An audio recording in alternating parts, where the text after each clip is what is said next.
Hi hello నమస్తే welcome to SV6 news. మనం ఈ పేపర్కి వెళ్ళడానికన్నా ముందు ఇవాళ రాష్ట్రంలో ఒక సంచలనమైనటువంటి విషయం జరిగిందని చెప్పుకోవచ్చు.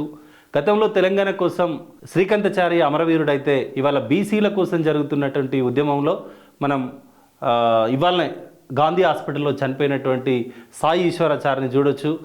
నిన్న మల్లన్న ఆఫీస్ దగ్గర మల్లన్న కలవడానికి వెళ్ళి బీసీల కోసం ఉద్యమం చేస్తున్నటువంటి మల్లన్నకు సపోర్ట్ చేస్తున్నా అని అతని మాటల్లో మనం వైరల్ అయినటువంటి ఆడియోలో వీడియోలో చూడొచ్చు తన మాటల్ని.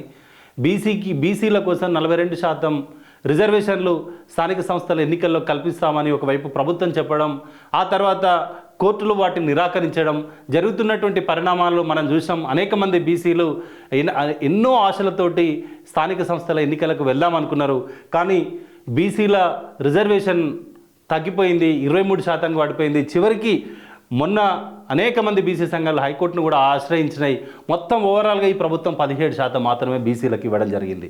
దీన్ని జీర్ణించుకోలేనటువంటి ఒక ఉద్యమకారుడు బీసీలకు జరుగుతున్నటువంటి అన్యాయంపై పోరాడుతున్నటువంటి ఈశ్వరాచారి నిన్న అతని మరణం తీవ్రంగా కలిసివేసింది.